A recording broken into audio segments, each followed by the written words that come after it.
Hey guys, today we're doing Tennessee Whiskey by Chris Stapleton. Here's how it'll sound.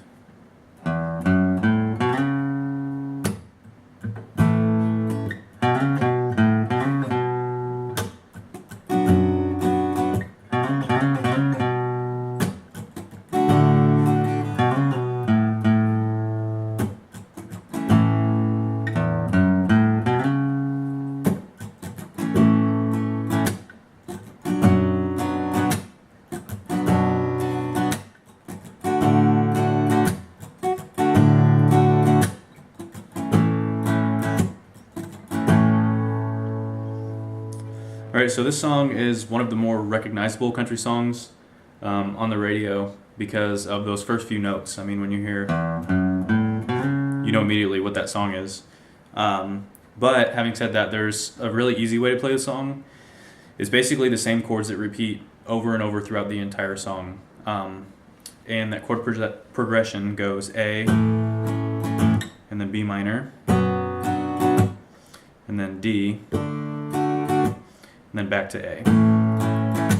So really, if you wanted to, the easiest way to play the song is to just play those chords throughout the entire song. So let me show you how the breakdown of those chords go if you're not familiar. So an A chord is basically, you're going to take your middle finger on the second fret of the D string, and then your index finger is going to be on the second fret of the G string, and then your ring finger is going to be on the second fret of the B string. So those three strings, you're going to be on the second fret. And then also, I'm going to mute this top string right here with my thumb. So if I take my thumb and I just lightly touch that top string, it's going to be muted. So this is an A chord. Then the next chord is going to be a B minor. And this chord's a little more difficult because it's a bar chord. So if you're not comfortable with barring, a lot of people tell you to avoid it. I don't think you should avoid it because there's so many songs out there that have bar chords that you're eventually going to have to learn it. So a B minor looks like this. So you're going to take your index finger and you're going to bar the second fret, and you're going to take your ring and your pinky finger and you're going to put them on the D and the G string on the fourth fret. You're going to take your middle finger and put it on the B string on the third fret. So it'll sound like this. So a tip that I like to give people, if you're having trouble barring, if you're not getting good sound with your index finger, so two things. Instead of using your finger flat on the fretboard, try to turn it and use kind of the inside of your finger, and that'll help you kind of push down on there, and then also your thumb on the backside. Use your thumb and your index finger to kind of clamp down on the neck of the guitar. So you're basically using these two fingers to put pressure and really get all those strings, get good sound out of them. So we started with A, then we went to B minor, and the third chord is D.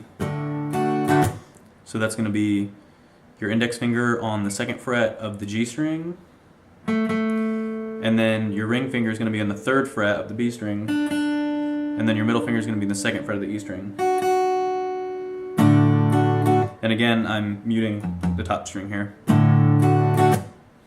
And the fourth chord is going to be the A, the first chord that we did. So it's going to go A, B minor, D, back to A. And the other thing too on the strumming, I'm not ever super worried about getting exactly like how the song is with the strumming pattern. Strum it however you want. You can do a really basic strumming pattern if you need to. If you're new, you can do a more complicated strumming pattern. I throw in palm mutes just to fill kind of that empty space in the middle. Otherwise it would be like. So I like to throw in some like, I'm muting all these strings with my palm back here, but I kind of keep hitting the strings just to get a little more sound, some dead noise to kind of fill that gap. So.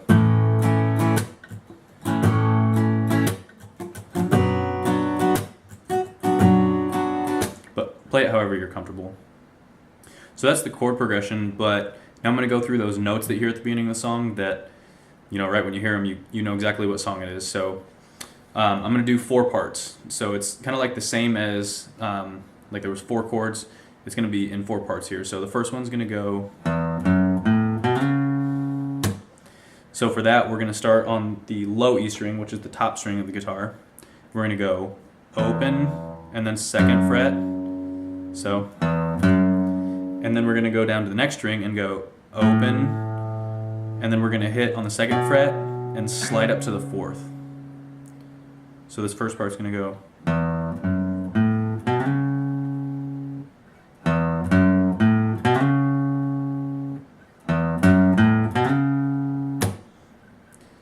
And then the second part is going to go.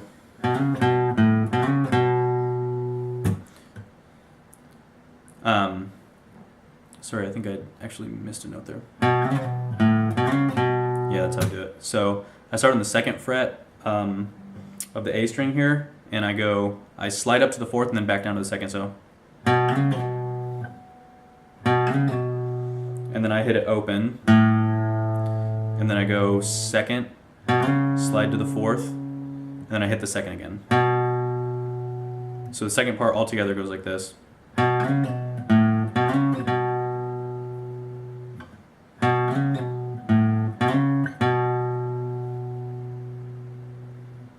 Alright, so from the beginning so far, here's the first 2 parts. And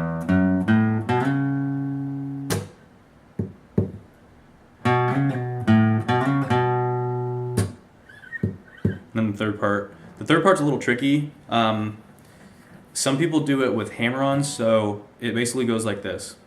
I didn't get it very good that time. But I hit it, it's the 2nd fret here on the A string, and you hit the 2nd fret and slide up to the 4th, and you do that 3 times in a row.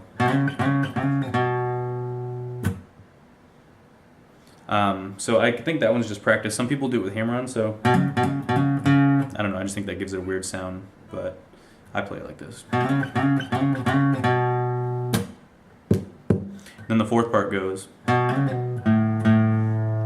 So that's pretty simple. It's basically you start at the 2nd fret here on the A string still, and you slide up to the 4th and then back down to the 2nd, and then you hit the A string open twice. So I'll play the whole thing through pretty slow here.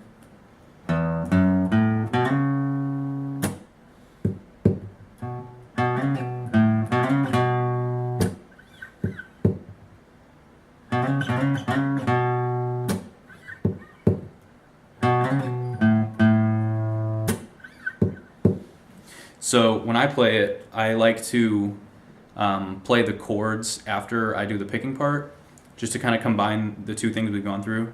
So I go, then I hit an A chord, and the second part of the picking, then I hit a B minor, then a D.